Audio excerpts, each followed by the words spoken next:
technically, I guess formally, my name is Dr. Daniella Dennis, but I go by Daniella. I'm off the clock, so totally fine by that. But I'm a physician, and I'm going to be talking about a business that I'm starting called PayScopeMD, and yeah, just want to kind of tell about what I'm building and kind of get any advice, and really just trying to pour more into the greater Hartford area. So thank you, Dana, once again for allowing me to be here. There we go. So why am I building PayScopeMD and essentially what it is? So as mentioned before, I'm a physician, so I work in the emergency department. My specialty is in emergency medicine. I'm in my first year of residency training, and so it's been a long journey to get here. And when I think that life couldn't get any busier, I said, let's create a business on top of it.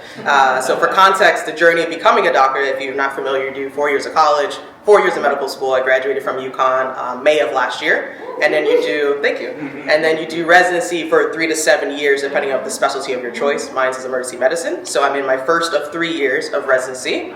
And then afterwards, you start to enter into the job market. And you would think like this is the big time for you, as you're finally going to be making the big bucks that you hear about as being a doctor becomes. But you actually realize the contract phase is very complex. There's a lot of weird jargon that they use. There's a lot of complexity in terms of what goes into contracts for physicians in terms of how you're actually paid. It's not just, oh, here's a salary. There's other components that go into it. And the most important thing is the cost that goes to it. As a resident, you're not making the big bucks. You're making little bucks. And you're working a lot of amount of hours. And so the issue that I found was that when I graduated medical school, I talked to a lot of my friends who are ahead of me and already finishing up residency and gearing up to signing their contracts. And I thought this was going to be a great monumental moment for them, and they were stressed. And I was like, what are you guys stressed about? Like, you're going to be making $300K, $400K, whatever it is. And they just found this process super hard to navigate, whether it was trying to find the attorney who specializes in physician contracts, and most importantly, the cost that goes with it. You know, for context, on average in America, residents make around maybe $4,000 to $5,000 a month. And some places, and I put like a little bit of an average here, can go as low as $500, or they can go honestly more on average to $3,000 to review one contract. And as a physician, you're not just going off of one contract, you're negotiating off of multiple, right? Because you don't know where you want to end up. And so I found this to be very interesting as a little bit of a dynamic of like, I had friends who ended up not going to get any legal advice at all because they couldn't afford it, or even the ones who did find money to do it, they still felt lost in the process of what exactly they were really signing. And so that's where PayScopeMD kind of came into my head of like, can I use AI to kind of bridge a gap and not really replace legal advice at all, but just kind of be a tool to where, once again, you can have something that can kind of give you a little bit of a guidance of what you're getting yourself into, and then take it from there. So I just wanted to be a tool. And so that's exactly what I kind of built on. It's like creating this platform to kind of hopefully be that bridge. The other element is kind of creating more about salary transparency, because in the physician world, we don't really have a good getaway place to find how much are you really worth, right? Like when you're making little bucks now as a resident and you hear about 6 figures, anything sounds great, but like how much am I supposed to be getting paid as an emergency doctor or a surgeon or whatever? Like what are the rates? We don't know that. The current way to go about it is through private equity data, but that's not transparent for us as physicians because we don't get access to it. The only people who get access to it is hospitals, and they license this data, but we as physicians don't get access to it at all. And so that's a very closeted kind of way to go about stuff, and it seems very convoluted, and I felt like in my sense, like, why can't we just fix this? I just feel like this is something that should be changed. And so that's what I've been building. And so going into a little bit of the solution, that's what PayScopeMD is, where essentially you can upload your contract, get some AI-generated insights about it in terms of identifying key terms, red flags, potential areas to negotiate. And since you have the contracts there, de-identify information to where you now can create a salary compensation dashboard. And essentially continue to build on this over time, where now every single upload gets smarter with time, you're building in real time. And I feel like that's something that I think will be very much helpful for the physician world, especially for people like myself, where I'm going to be going through this process next year. It will be my second to last year, and so that's the key time where people are looking for contracts. And I feel like this would be something that even for me as the target user, which is kind of fun, kind of building this product, that's something I can use for myself too, and for so much other people as well.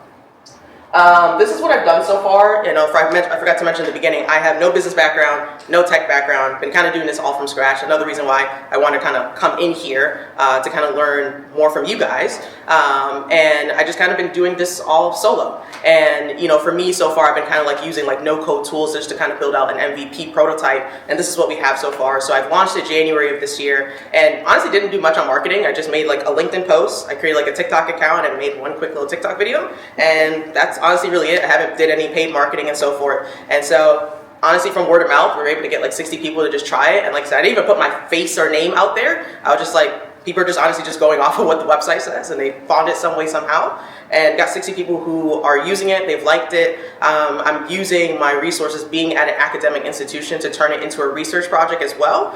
So I'm going to use my residency program to try out the product and kind of get some feedback as them. And the goal will be hopefully get that published. And once again, that's another great marketing and standpoint from that aspect. And so in our residency program, we have about 60 people. That would be really fun to kind of have their feedback as well. I'm working on a partnership agreement with a plastic surgery membership society. They have about like maybe 300 members to where we can maybe do like a little pilot program for them to obviously bring more engagement to the product as well. And then other things I've done is have a publication coming out talking a little bit about my journey of being a resident doctor, creating a business when, like I said, life is already crazy enough, and what I'm doing there. And then also have a couple podcasts coming out next month of me just kind of talking about this journey as well there too.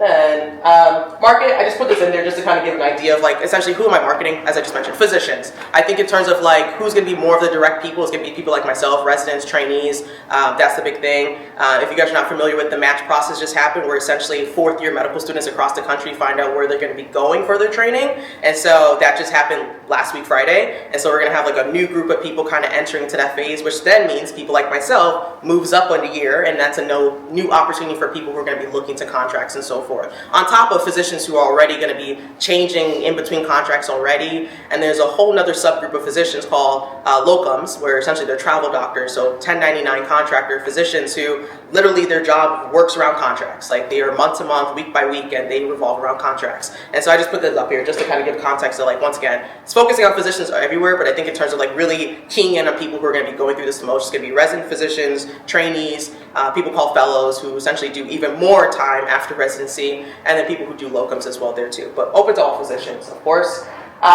In terms of the MVP, I made it free just because I wanted to just like lower the barrier just to kind of get more market research and get some idea. I think the next phase for me is going to be hopefully just trying to transition to make it more of a paid model. To one, obviously validate this of being a particular business. I'm thinking about doing like a credit-based system just to make it more sense. I don't think a subscription model will make the best sense for a product like this because once again, like you're not going to be doing this every single month. Like I said, the exception might be like a locums person, but you know, I think this is probably fit. Pay for what you need, do that. You know, pricing wise, like I said, the one benefit of AI is that your, you know, pricing stuff is like pretty cheap, and I think that's one thing that I do love, and it kind of also makes this be more of a disruptor in terms of the current cost models for a lot of different stuff. So making that very stuff. And so kind of backing it up based on like, obviously a small sample size of the people that I have here, but you can kind of see in general, like you can kind of play around with pricing. It really doesn't matter here, but the point is it's going to be cheap regardless, right? Like I think that's another benefit of why I want to do something like this. And I, once again, think about myself, like I can afford $50, $100, right? But when you start talking about thousands of dollars, once again, I think of a bell curve. You start to kind of hit a point where now you're starting to lose your people. Competitors. So I've listed out a couple here. There's actually a ton more, but when it comes to competitors, it's on two scales of things. They're either competitors on the contract side of things or competitors on the salary benchmarking side, not both. And that's kind of like where it's kind of more of a niche for me of kind of combining the two. For the people who are on the contract side, like one competitor I would say probably Resolve on this board, they are a law firm that focuses specifically on physicians.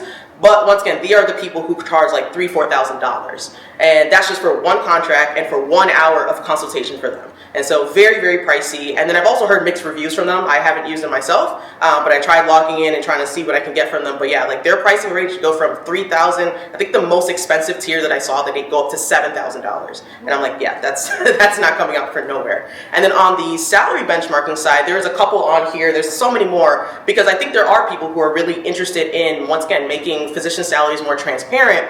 But the way that they go about it, what they do is that they allow physicians to input their data manually, like anonymously. So you as the physician will look at your contract and manually put in, okay, what's my salary? Okay, how many RVUs, which is the way that physicians get paid? How much is that? So you have to manually put that in. I don't think there's nothing necessarily wrong with that per se, because once again, it is trying to fix a problem, but I think it's a little bit time consuming and then also kind of has to deal with a lot of volume and trust. But to, you know, give them credit, Merit Health does have a pretty good database of volume of people, but I think over time it's going to be kind of hard to kind of scale in that respect. Hence the fact that I want to kind of make something that's a little bit more efficient that can kind of bridge the two.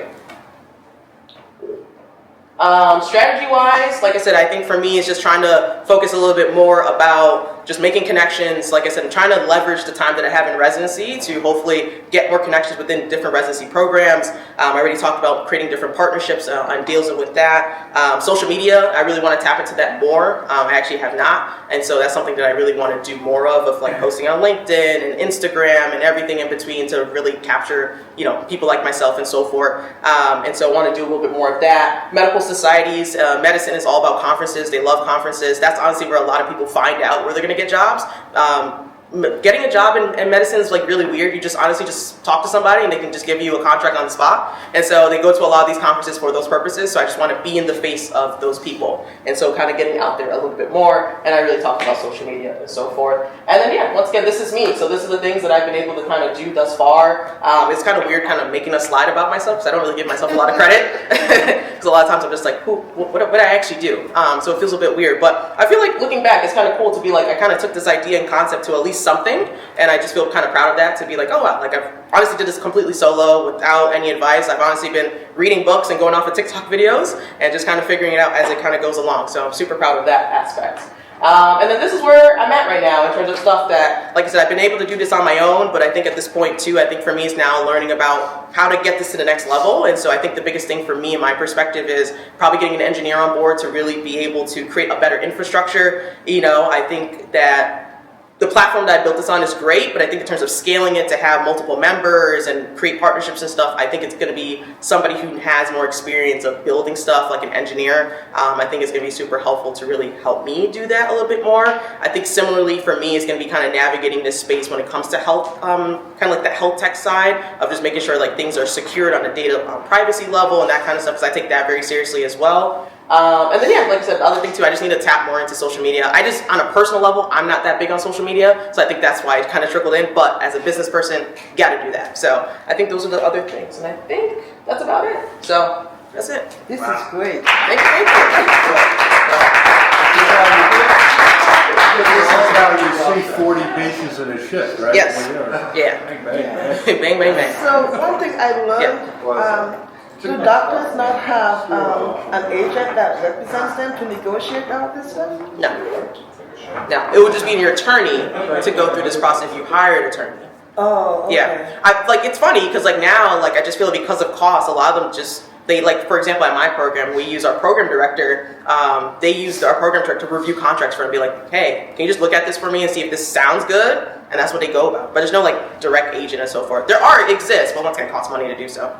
Oh, that's maybe an issue. So I don't think you've given yourself nearly as much credit for how good this presentation was. Thank you. It focused, without being a physician, I understand your business problem, I understand what you're trying to get to. When you're going into contracts, are you looking mostly at compensation or compensation and benefits? And I know very little about the world of physician compensation, unfortunately. But are there other components of that contract that need review and helping the physicians to compare one contract to the next, apples versus orange, and then there's Absolutely. Yeah, so compensation is one piece, but honestly it's the smallest piece, to be completely honest. Just The other elements that we're looking at are things such as RVUs, which is essentially the way that you actually get paid. So every single diagnosis that you guys get, if you ever go to the doctor and you're like, hey, physical, that gets assigned a code that then gets billed. So every little thing you come to the doctor for, it's all about billing.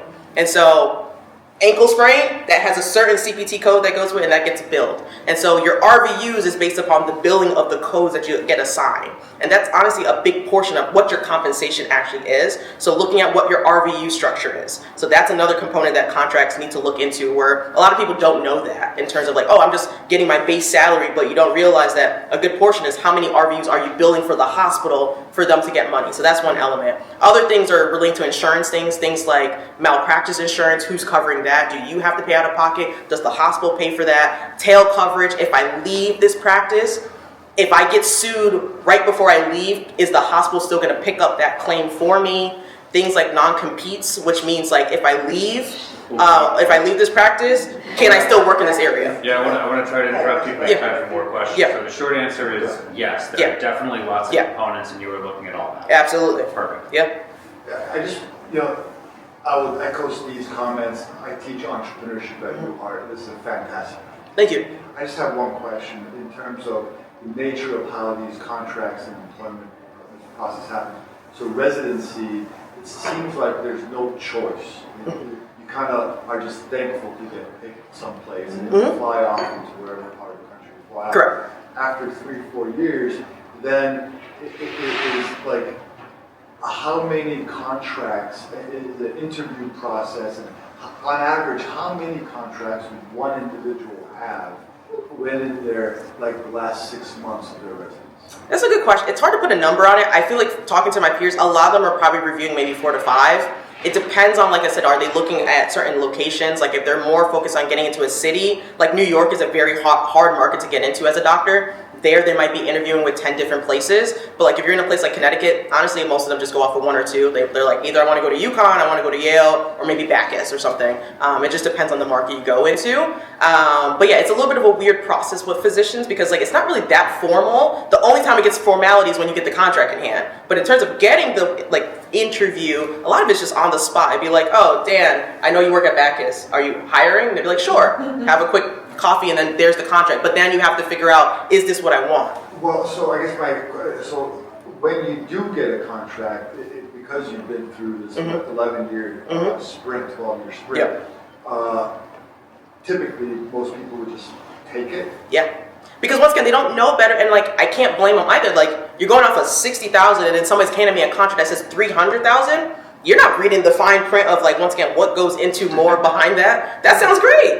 Like 300,000, regardless, sounds amazing, right? Like you're not reading through all that. And then once again, financial pressures. Like for me, I'm single, I don't have any kids, but it's different, right? If I'm married, if I got kids, if I know I need to stay in Connecticut or whatever I am, like you're not really gonna think much about it. You're like, hey, this just sounds great. Let me just sign this. Like I get it. Academia is another market for you. Oh, I appreciate it. Thank you. I just have one thing to say. Well, I know exactly what you're talking about because my niece goes through it and she's a doctor. She's just passed that, so I know exactly what you're saying, and this is a good program. But I see you said you want to merge like engineering, and you said you went to UConn. Have you ever think of going to UConn engineering and ask about that? Yeah. Instead of going and Yeah. So I've been looking into that as well too. Yeah. So to me it would be because you're a UConn, so they will quicker to do that. If not, my nephew is also an engineer. Hey, so. here we go. There we go. Absolutely. And I think, did you have in the back? Million questions, but talk about being relevant and having value in real time. Yeah. I think this is incredible. Thank you. The data that you have the potential of leveraging here can inform a lot of decisions. Yeah. All the way to payers trying to understand what markets are paying providers on free, and then having affordable plans for employers Yeah. negotiate. So, A, are you prepared for all the incredible data that you are able to harness? B, what do you need? What's the next thing you need that this room can help with? No, thank you. I think for your first part, that's what I've been honestly like contemplating about. Like that keeps me up at night. Is like once this really takes off, like can I really handle this? I mean, the answer will be obviously yes. Like I'm a doctor, so should be able to handle some things. But I think that's the beauty of what I like what I'm building, because like if it really does take off, it has really good value for people, right? Like it changes a lot, right? It changes how hospitals pay people. It changes how we as physicians go about things. Like what my biggest goal is like now, like when you're in training and getting predictive defense, like everybody uses PayScope, right? Like that's what my dream would be of like, regardless if you're going to seek an attorney or not, like, oh, I'm just going to run this through PayScope and see what it says first, and then take it from there. Like that's honestly going to be my dream. I think in terms of like what I need is just kind of like I said, I'm just open to learning. Like I said, I don't really have like a direct ask per se. This thing for me is just like hopefully just taking this and building it out onto a much bigger platform. And like I said, just probably getting that engineer, whether it's like reaching out to UConn or somewhere, just finding honestly just an engineer to kind of help me be part of a team to help build this out. Because like I said, I built it as best as I could now, but I need somebody who has experience like full stack, maybe has done some work with the AI field as well, and can kind of help me with those like things that like I don't know from an engineering background. My next thing is, are you protected yourself in terms of giving this information out? Yes, yeah. Okay. Yeah. Okay. Great presentation. Thank you. See a lot of potential. Yeah. 2 questions. One, have you heard UConn tip? I have, yes. Okay. I've talked to Vivek, I believe. Yeah. Yeah, I'm not sure if you applied for that program or that it's relevant here, but because you're a UConn alum, right? Yeah. Are you working within the UConn hospital system? So I'm technically, my residency is through UConn, but like we're not employed through UConn. It's like a weird dynamic. But I do work at UConn as well as St. Francis and Harvard Hospital. Oh, okay. Yes. And then the second question actually is there, right? Feedback. You're using AI as the tech solution here to review contracts and do the salary benchmarking. I imagine there's a lot of learning that folks can pass on to the tech solution, right? Versus having the AI solution just looking at the internet for lessons learned and all that. So is there a way to introduce that feedback, those lessons learned from people, professionals like yourself, into your software solution? Yeah, so that's the thing that I'm actually trying to work on, because like I said, I know a general framework of what I wanted to detect, but I'm trying to figure out other ways of like feedback from other people. Like, for example, I know things on an emergency medicine standpoint, but surgery has a different dynamic in terms of how they go things. Like, so I'm trying to figure out, like, even between specialties, how I can make it more specific for what people are signing up for. I think that's going to be the next hurdle. Can I just say one more? Of course. The invisible side to this, or the antimatter side to this, I've just been reading all this stuff on antimatter.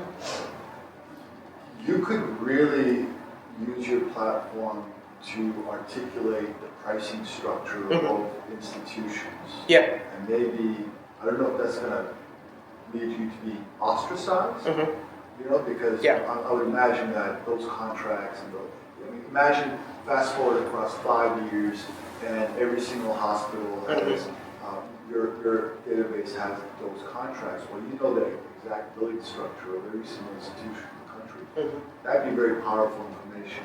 Yeah, totally agree. That's what I would want to do. The problem is because I'm still a resident, so probably doing this at UConn is going to, like, I think that's the hurdle I'm getting through UConn, is because I'm technically an employee, but also doing this. It's like a weird conflict of interest type of situation. Versus like if I was already attending, aka have a job, it's a little bit less. So that's one of the hurdles that I'm having with UConn of trying to like do a more of a partnership. It's just a weird dynamic between the two of me technically being an employee, but doing something like this when they technically still use private equity data. It's just, I would imagine that they wouldn't want to give it, and you know, if you get, one barrier might be that they might actively put in their contract that you can't upload your contract. Yeah, I think the one way that I'm trying to go away from it is that there's interest from other institutions. So in my head, if somebody's like, oh, John Hopkins, I'm just making up names. If John Hopkins like, hey, can we use PayScope for the other things? Then other programs are like, oh wait, like if they're doing it, why can't I jump on it? Like, you know, like, and especially with me being at UConn, they're going to be like, wait a second, like we have a UConn person here, like why can't I also jump on that? Yeah.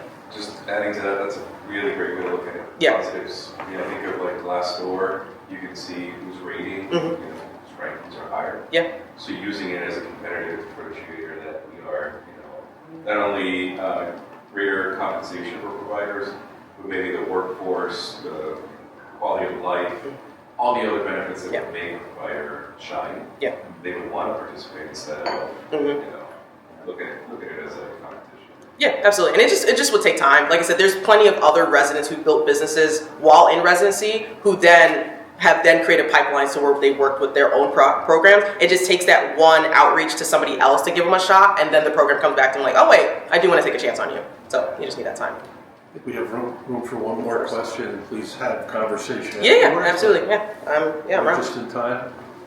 Hey, sorry if I missed this. No. Is it true, I guess, are there any other solutions out there in market that are using AI to review contracts like for physicians?